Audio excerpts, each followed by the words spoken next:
Whenever you hear the word risk, always remember, it should be a calculated one. But whether a risk is calculated or reckless, nature doesn't care. It follows no rules, sometimes aiding the weak and turning against the strong without warning. You'll understand this better as you join us in this story of the Coast Guards, who find themselves terrorized by the very waters they were sworn to protect. The sea stretched endlessly in every direction, an expanse of deep blue that seemed tranquil at first glance. The February air was crisp, carrying the faint scent of salt and fuel as the Coast Guard cutter drifted through the waters off the Florida Keys. Captain Isabella "Izzy" Cruz stood at the helm, scanning the horizon with sharp, practiced eyes. The mission was standard. A small vessel had gone missing, and her crew was tasked with locating it. The sun was beginning its slow descent, casting long streaks of gold across the rippling waves. The missing boat had sent out a distress signal earlier that morning, a garbled transmission that suggested engine failure.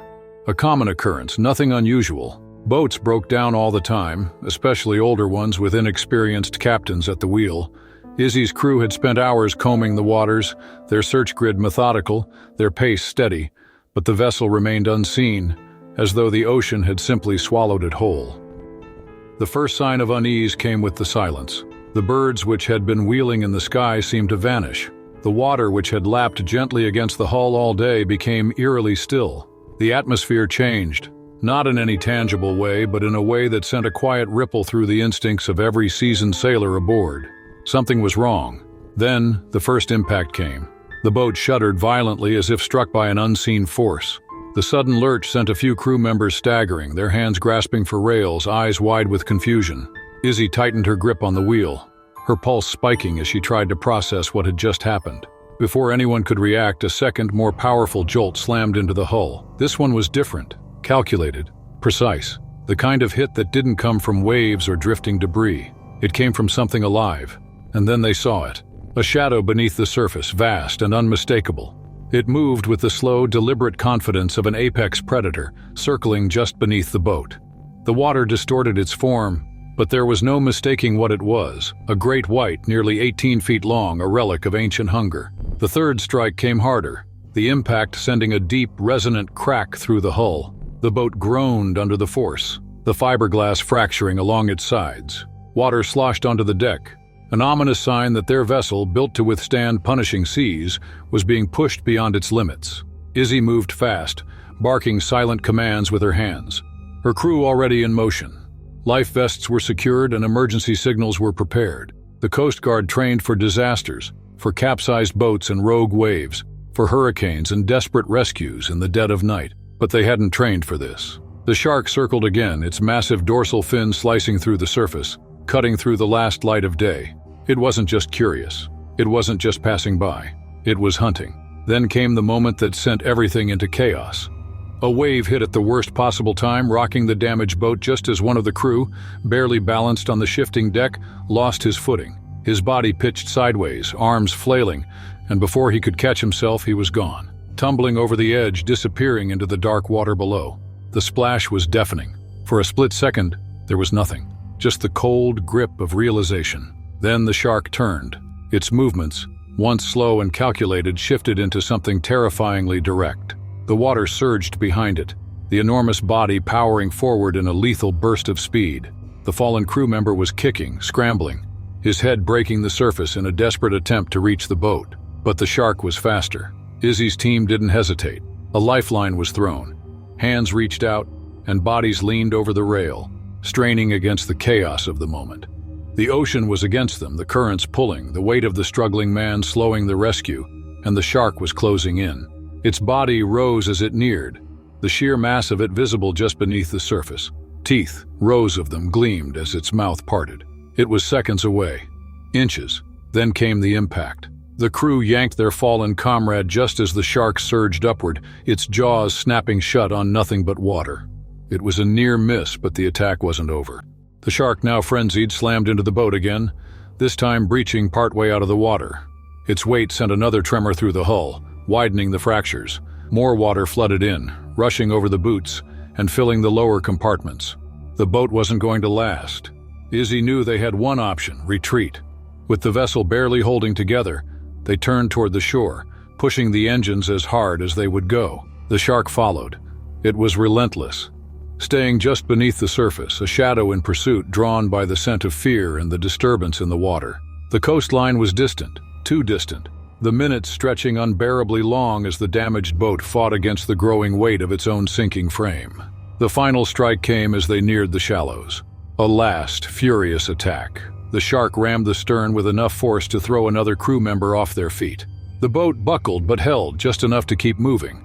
Then, as if sensing it had lost its advantage, the predator veered away, disappearing into the depths as suddenly as it had appeared. They didn't slow down until they reached the docks, where the battered vessel groaned as it settled into the shallows, its structure barely intact. Crew members staggered onto land, dripping and breathless, their bodies shaking with adrenaline. They had survived, but only barely. In the days that followed, reports spread of an abnormally large great white prowling the region, of other boats claiming to have seen something massive lurking beneath them. The Coast Guard reinforced warnings, urging caution, reminding everyone that the ocean belonged to creatures far older, far more powerful than them. Izzy knew they had been lucky. The sea had let them go. But out there, somewhere beneath the waves, the hunter still remained. The sun hung high over Key West, casting a golden glow across the turquoise waters. It was a postcard-perfect afternoon, the kind that made vacations unforgettable for all the right reasons. It was on the 12th day of June 2024, and the Peters family had spent the morning exploring, chasing hermit crabs along the shore, and now, with their lunch settling, they let the gentle lull of the waves pull them into a state of lazy relaxation. Rachel reclined on the sun-warmed sand, her eyes half closed behind dark sunglasses, while Tom sat beside her, bouncing their 6-month-old daughter on his knee. Their 2 older children, Emily and Noah, played in the shallows, their laughter rising and falling with the rhythm of the tide.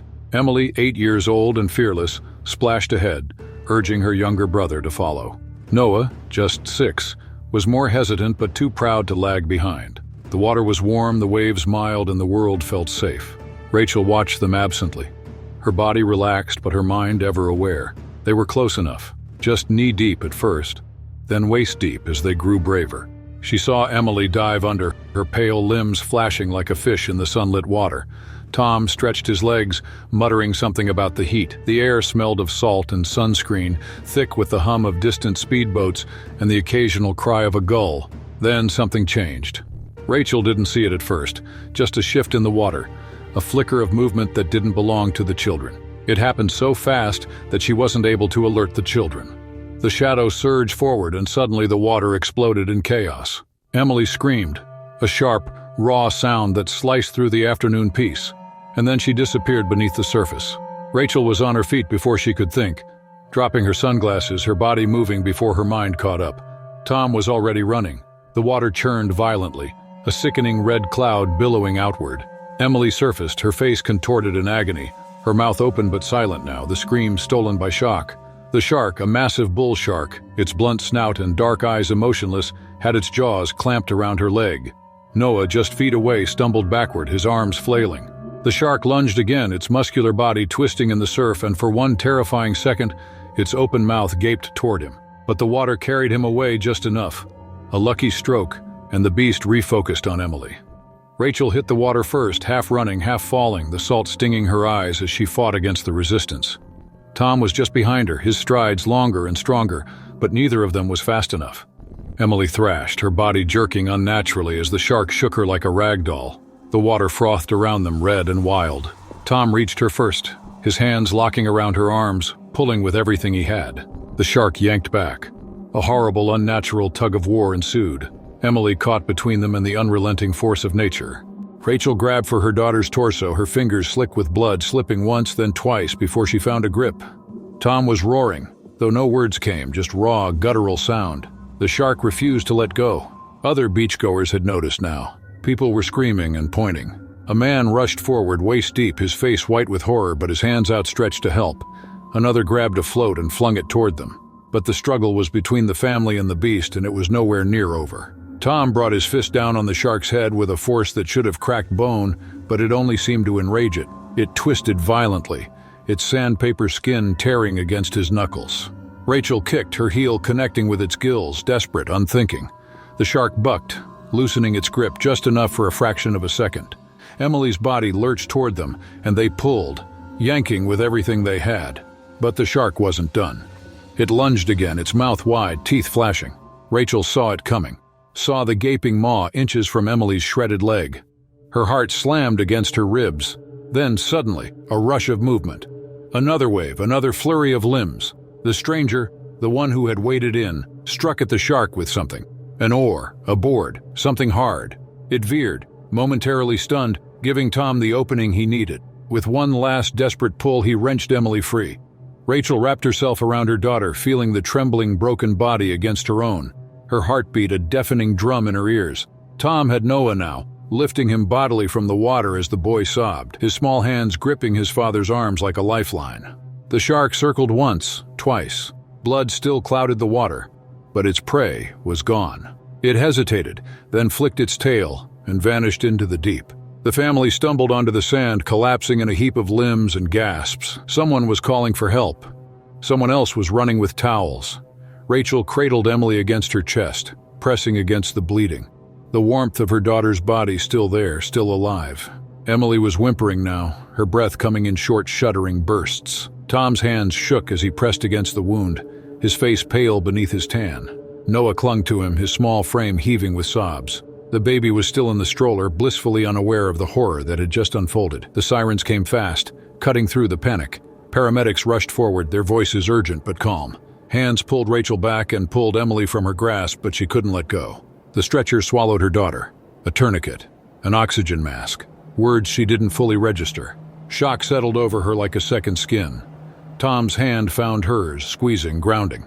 Noah buried his face in her side. The helicopter took Emily away. Later, in the sterile quiet of the hospital, after the surgery, after the tears, and after the hours that stretched into forever, they sat in silence. Tom's hands wrapped around a coffee cup he wouldn't drink from. Rachel stared at the bed where Emily lay, her tiny frame dwarfed by the machines that beeped softly around her. Her leg was gone. The doctors had done everything they could, but the damage had been too severe. The bite had crushed bone and severed arteries. There had been no choice. Noah hadn't spoken since they arrived. He just sat curled up beside Rachel, his arms locked around his knees. Tom hadn't slept. Emily would live. That was the only thing that mattered. She would wake up, and they would face whatever came next together. But the ocean would never be the same again, especially to them. The Atlantic was calm that April morning, the water's surface gently rolling as the Navy dive team prepared for their routine training exercise off the coast of North Carolina. The United States ship Caldwell, a sleek modern vessel, sat steady in the open sea, its crew moving with the practiced efficiency of men and women who had done this countless times before. The dive team, led by Chief Petty Officer Michael Hayes, was gearing up on the stern, their black wetsuits glistening under the morning sun. Michael was a seasoned diver, a man whose life had been spent beneath the surface almost as much as above it. He had seen combat, trained in the most extreme conditions, and knew these waters well. There had never been a reason to fear them. The Atlantic had its share of predators, but shark encounters during training were rare, and outright attacks? Unheard of. This was just another dive, 40 feet down, a series of controlled maneuvers, a resurfacing drill. It would be over in less than an hour. The men and women of the team entered the water one by one, sinking into the depths, their bodies disappearing beneath the blue-green expanse. The world changed instantly. The light above fractured into shifting beams, illuminating the slow sway of the ocean floor below. Schools of fish flickered in and out of view, their silver bodies catching the dim glow. The team moved in formation, their movements smooth and synchronized. For the first 20 minutes, everything went exactly as planned. The divers communicated through hand signals, following their routine as they navigated the controlled environment. The sea was eerily quiet, save for the distant hum of the ship's engines above and the rhythmic release of air bubbles rising toward the surface. Then a sudden current swept through the team. The fish that had been lazily drifting nearby scattered in an instant, vanishing into the deeper blue beyond their vision. Michael felt it before he saw it, a primal, almost imperceptible warning deep in his gut, the kind that had saved him in dangerous situations before. Then it appeared. Out of the distant murk, an immense shadow took form. A great white shark, at least 18 feet long, glided into view with an unsettling grace. Its movement was unhurried, but its presence was suffocating, an overwhelming force of nature that turned the water around it cold. The team froze. There were protocols for this, but nothing about this felt standard. It was too big, too close, and it was watching them. Michael's heartbeat slowed, his mind calculating the possibilities. Sharks didn't attack divers. Not like this. Usually they passed by curious but uninterested, their ancient instincts dismissing humans as something unnatural in their world. But this one wasn't leaving. It was circling now, moving with an awareness that sent a wave of unease through the group. Then, in a blur of speed, it struck. The shark surged forward, its massive jaws parting as it went straight for Michael. He barely had time to react before the force of its body slammed into him, knocking the breath from his lungs even through the regulator. Its teeth clamped down on his shoulder, dragging him violently through the water. The world around him exploded into chaos. Silt and blood clouded the sea, and his body twisted as the beast pulled him away from his team. The pain was instant and electric, a fire spreading through his chest as the teeth sank deeper. Instinct took over. He reached for his dive knife, wrenching it from its sheath with a force that nearly dislocated his wrist. He plunged it into the side of the shark, feeling the blade bite into thick muscle. The predator jerked, but its grip didn't loosen. The team was moving now, closing in. Hands reached out, grabbing at his gear, trying to pull him free, but the shark was relentless. It twisted violently, yanking Michael deeper, its body rolling in the water, trying to rip him apart. His vision blurred, the world tilting as he fought against the strength of something that had dominated these waters for millions of years. A second knife strike hit home, this time near the gills. The shark thrashed, releasing him for a split second, just long enough for one of his teammates to grab his arm, pulling him toward the surface. But the reprieve was brief. The shark came back. It struck again, its jaws clamping down on his thigh, dragging him in a brutal downward pull. The pressure built in his skull, his lungs screaming as the sea swallowed them whole. This time there was no escaping its grip. The power of it was indescribable, a force that rendered all human effort meaningless. His vision darkened at the edges, the cold creeping in. Above him, the team was still trying. Their figures blurred in the haze, bubbles bursting from their regulators as they struggled to get a clean strike, to do anything to stop what was happening. But the ocean belonged to the shark. It had already won. The crew had no choice but to call off the operation when the shark refused to release Michael's body, and they also feared the carnage might invite other sharks that would attack the vessel. They could do nothing but watch as it lingered, circling the remains, the water around it thick with blood. Attempts to drive it away failed, and eventually they were forced to retreat, leaving him behind. Hours passed before they returned. The ocean had gone still by then, and the frenzy of violence reduced to silence. When they finally recovered what was left of Michael, the fight had long since left him. There were no frantic hands, no rushing medics, only the quiet acceptance of what they already knew. Michael Hayes was gone. The ship sat in stunned silence as the team processed what had just happened. The great white had vanished back into the depths, leaving nothing but a spreading stain in the water as proof of the nightmare that had unfolded. The Navy had trained for countless contingencies, had prepared for war, for disaster, for survival in the most hostile environments on Earth, but they had not prepared for this. The attack sent shockwaves through the ranks. Official reports were drafted, meetings were held, and safety protocols were scrutinized. But the truth was, there had been nothing anyone could have done. The ocean had reminded them of its rules, of its indifference, of the thin line between control and chaos. Michael's body was flown back home with full honors. His name joined the list of those lost in service, but his story remained different. He hadn't fallen to an enemy combatant or a failed mission. He had been taken by something older than war itself. It was August 17, 2022, and the Queensland waters shimmered under the late afternoon sunwater as David Harris steered the boat across the glassy expanse. The bay was the perfect day for wakeboarding. No choppy waves, no unpredictable winds. Just the right conditions for Liam to push his limits. 16 and fearless, Liam had been wakeboarding for years, but today was different. He had been watching professionals online, studying their technique, fixating on the perfect aerial flip. He wanted to land it, not just for himself, but for the rush, the thrill of conquering something so audacious that even seasoned riders hesitated to attempt it. David knew the risks, but the pride in seeing his son chase something bold outweighed the nervous knot in his stomach.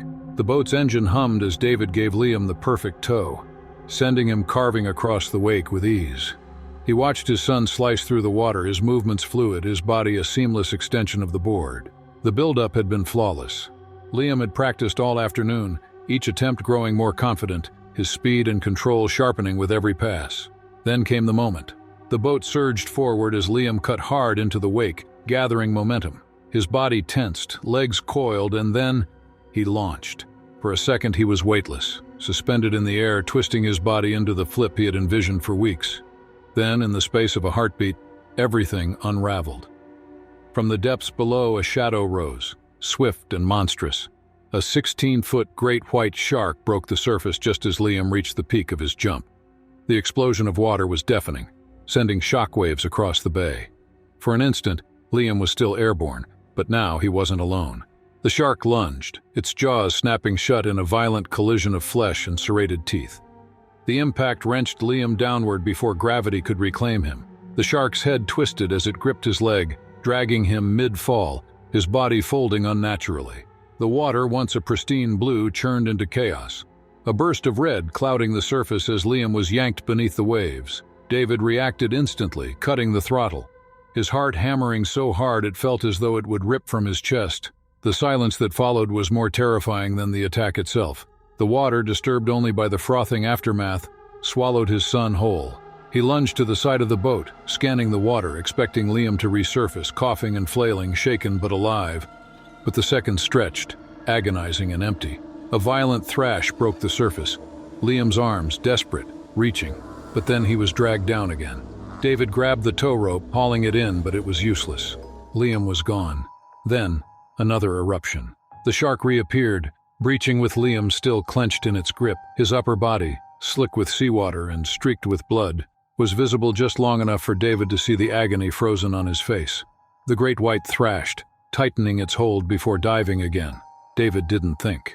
He moved on instinct, diving into the water without hesitation, the salt stinging his eyes, his arms slicing through the blood-streaked waves. He swam harder than he ever had in his life, the primal need to save his son overriding all fear.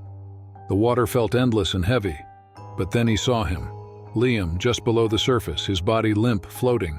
David reached him, wrapping his arms around his torso, pulling with everything he had. For a moment he thought he had him, thought he could drag him back to the boat, thought he could undo this horror with sheer determination. A massive shadow surged beneath him, a force so powerful it sent a wave rolling across the water. The shark wasn't finished. It came again, jaws wide, and before David could react, Liam was ripped from his grasp. The water turned into a battlefield of churning foam, red misting through the deep. David fought, blind with desperation, diving, reaching, searching, but there was nothing. Only blood and silence. By the time he surfaced, gasping, his hands empty, his body shaking, the realization struck with brutal finality. Liam wasn't coming back up. Onlookers had seen it all. The other boaters, the jet skiers, the fishermen anchored farther out. They had witnessed the unthinkable, frozen in shock as the water stilled, leaving only red trails drifting across the surface. The minutes that followed blurred together.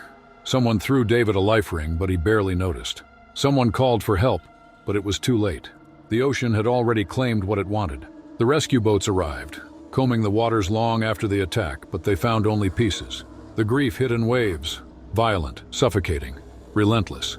The father who had cheered for his son only moments ago was now alone, staring at the sea that had taken him. In the weeks that followed, the boating community mourned. The news ran the footage captured from the shore, the chilling sight of the shark breaching, and the helpless struggle that followed. Experts debated the rarity of such an attack, but for David, none of it mattered. Liam's board was found days later, washed up along the shore, its surface scarred with deep gouges, the only tangible piece left of the boy who had once dreamed of flying across the water. The ocean was alive that July morning in 2024 as the surface shifted with the rhythm of the tide. Kai Nalu had spent a lifetime reading the water, knowing its moods, its hidden energy. He had built a career on his connection to the sea, his instinct for the waves honed over decades of riding some of the world's most dangerous swells. This morning felt no different. Just another perfect summer day in Oahu, the kind that drew tourists to the beaches and locals to the breaks. The air was warm, the wind barely a whisper against the water, and the waves rolled in smooth and glassy, offering the kind of ride that surfers lived for. Kai had paddled out before most of the crowd, chasing the first sets of the day. The ocean was quiet except for the sound of his board cutting through the water. his heartbeat steady as he lined up for what promised to be the best wave of the morning. He felt the surge beneath him, the energy building as the swell rose and formed a perfect wall of water. Timing it perfectly, he pushed up onto his board, dropping into the wave with effortless control, his body moving in sync with the ocean's rhythm. The rush was intoxicating, the spray of salt water on his face, the pull of the wave beneath his feet, the sensation of flying as he carved through the water. This was what he lived for. He adjusted his weight, angling toward the barrel as the wave curled overhead, a flawless tunnel of motion. He could feel the power of it, the way it roared around him, closing in but never quite catching him. Everything else faded away, leaving only the moment, the ride, the feeling of absolute freedom. Then, in an instant, everything changed. From below, the attack came without warning, a sudden, violent force hitting his leg like a steel trap. The pain was immediate, white-hot and searing as rows of razor-sharp teeth sank deep into his flesh. The weight of the shark was immense, a crushing pressure that locked onto him and yanked him downward. The ocean around him exploded into chaos, churning water, flashes of gray, the awful sensation of being pulled into the deep. His mind reeled as instinct took over. Years of training of knowing the dangers of the ocean kicked in as he thrashed against the force dragging him under. The shark's grip was unrelenting, its jaw clamped tight around his leg, its body twisting in the water as it tried to tear him free from the board. The pain blurred into something almost distant, his body reacting faster than thought, adrenaline surging through every muscle. He fought back with everything he had. His fists slammed into the shark's thick hide, striking wildly, desperately. But the creature was relentless, its movements powerful and precise. He could feel himself losing the fight, the pull of the deep stronger than his fading strength. The water grew darker, the sunlight above slipping further away, and for a terrifying moment it felt like the ocean itself was swallowing him whole. His lungs burned as he struggled, the need for air growing desperate. His hands clawed at the shark's rough skin, his fingers searching for anything that might loosen its grip. Then through the panic, through the sheer will to survive, he remembered. The gills, the shark's most vulnerable spot. With the last of his strength he struck out, his fist connecting with the soft area behind the predator's massive jaw. The reaction was immediate. A sudden shudder, a loosening of the bite. He hit again, harder, forcing his way free as the shark twisted in the water, momentarily disoriented. Kai kicked off, propelling himself toward the surface, his body screaming for air. But before he could reach it, before he could escape, the shark came again. A shadow surged from below, and in an instant the force returned, another hit, another pull downward. This time the teeth raked along his side, a brutal slash rather than a full bite. The impact sent him spinning, his vision blurring as he tumbled through the water. The surface seemed impossibly far away now, the light filtering through in broken fragments. His strength was fading, the blood loss turning the water around him into a swirling red haze. Desperation took hold. He kicked, clawed, and pushed against the pull of the ocean with everything left in him. His lungs were ready to burst, his body numb with pain, but he couldn't stop. He wouldn't stop. The world above was slipping away, but somewhere in the distance, in the fading edges of his awareness, he saw movement, figures cutting through the water, boards slicing toward him. With one final surge, he broke the surface, gasping, coughing, the salt water burning his throat as strong hands grabbed him, pulling him onto a board and holding him above the waves. The pain was excruciating, his leg a mangled ruin, his body weak and shaking, but he was alive. The shark had disappeared, melting back into the depths, leaving only the aftermath in its wake. The rescue was a blur, a rush of motion, voices shouting, arms holding him steady as they paddled toward shore. Blood trailed behind them in the water, a grim testament to how close he had come to never making it back. The beach was a chaos of people as they dragged him onto the sand, pressing hands against the wounds, trying to stop the bleeding. The world spun around him, the sky too bright, the sounds too distant. He felt the pressure of bandages, the sting of pain sharpening with every passing second. His body trembled, the shock settling in, but through it all, he held on to the one undeniable truth: he had survived. The news of the attack spread fast, headlines flashing across screens, the story dominating the surf community. Footage of his rescue played on repeat, the reality of what had happened sinking in as debates ignited over shark safety, ocean awareness, and the increasing frequency of attacks in Hawaiian waters. Experts weighed in, conservationists and surfers clashed over solutions, but for Kai, none of it mattered in that moment. He lay in a hospital bed, his body battered and his mind was replaying the attack in vivid detail. He had faced the ocean's rawest force and battled something beyond human strength, and somehow he was still breathing. The waves would always call to him, the ocean forever a part of who he was. But that day, on that wave, he had learned something new, not just about survival, but about the thin line that separated life from the deep, unrelenting darkness below. The Texas sun burned bright overhead, casting sharp reflections across the water as Marcus Reed carved his way through the waves. The engine of his jet ski hummed beneath him, the vibrations thrumming through his body as he leaned into each turn, cutting across the surf with effortless control. Marcus had spent years riding these waters, weaving through the waves like second nature. He knew the tides, the way the Gulf shifted with the seasons, and how the currents whispered their warnings to those who listened. That day on July 18, 2021, the sea was calm, deceptively peaceful, rolling in gentle swells that cradled the jet ski as he pushed its speed higher. The coastline blurred in the distance, the sound of other boats and jet skis fading as he ventured farther out. There was a thrill in the solitude, in being alone with nothing but the deep blue stretching beneath him. He could feel the raw energy of the ocean, the pulse of something ancient and powerful, but he had never feared it. The water had always been his escape, his playground. He let the jet ski glide for a moment, slowing to take in the vastness around him. The surface of the water rippled with movement, small fish darting just below, and their silver bodies flashing in the sunlight. He had seen sharks before, occasional dark shapes drifting lazily beneath the waves, uninterested, indifferent. Never had he felt threatened. Then, without warning, the world around him exploded. A violent force struck the side of the jet ski, a sudden jarring impact that sent him airborne. The machine tilted violently, the handlebars yanked from his grip as his body was flung into open water. His mind barely had time to register what had happened before he hit the surface. The wind knocked from his lungs as he plunged deep into the Gulf. Disoriented, he kicked hard, pushing upward, his hands clawing toward the light filtering through the surface. He broke through with a gasp, sucking in the air just as the salt water stung his eyes. The jet ski was drifting a few feet away, bobbing on the waves, but before he could move toward it, he felt something else. The water around him shifted, a deep, unnatural movement that sent an instinctive chill racing down his spine. Then, before he could react, the pain came, blinding, searing, a crushing grip around his leg. The bull shark had found him. The force of the bite was unlike anything he had ever known, a pressure so intense it felt like his bones were being ground to dust. The teeth tore through muscle, sinking deep, locking onto him with unrelenting power. His body jerked as the shark twisted, dragging him under, pulling him toward the deep. Panic surged through him, every nerve screaming as he thrashed against the predator's grip. He struck at the massive body, fists pounding against thick, rough skin, but the shark did not release him. It was all muscle, raw power, an ancient killer with no hesitation. His lungs burned as he struggled, the world around him a swirling nightmare of red and blue.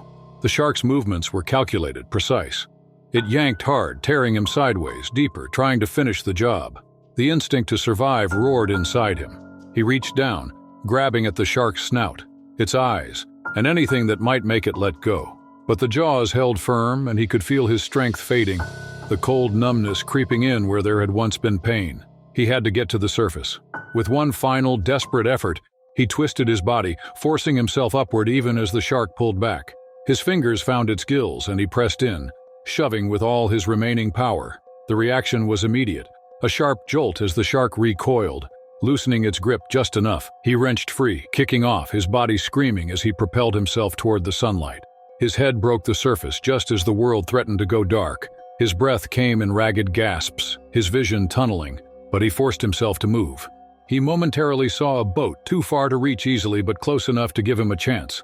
Blood trailed behind him, mixing with the salt water, spreading in the current like an open invitation to whatever else lurked below. Every stroke toward the boat felt like an eternity. His leg was useless, dead weight dragging him down, but his arms still worked. His mind still clung to the singular thought, get out of the water. The waves pushed against him, the fatigue creeping in, but he refused to stop. The people on the boat had seen him now, their frantic movements blurring at the edges of his vision. He could hear the distant hum of the engine and the rush of footsteps. But the only thing that mattered was the hands reaching down, gripping him, hauling him out of the sea. His body collapsed onto the deck, the wood slick beneath him as he was pulled from the water's grasp. The pain returned in a rush, sharper now, unbearable. His leg was a mess of torn flesh and open wounds, the deep red of blood pooling beneath him. The world tilted, the sounds around him fading, but one thought lingered, clear and undeniable. He had survived. The aftermath of the attack sent shockwaves through the community. News stations ran footage of the rescue.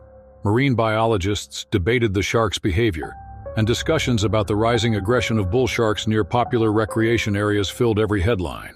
Experts spoke about warm waters, migration patterns, and shifts in prey availability, trying to explain why these attacks were becoming more frequent. But for Marcus, none of the theories mattered. He lay in a hospital bed, the sterile white walls a stark contrast to the open expanse of the Gulf. His leg was heavily bandaged, the damage severe, but he had kept it. The doctor said it was a miracle he hadn't bled out in the water. The scars would stay, thick reminders of the moment when the ocean had turned against him. But the real wounds ran deeper, the memory of the attack playing on a loop in his mind, the sensation of the shark's teeth still ghosting over his skin.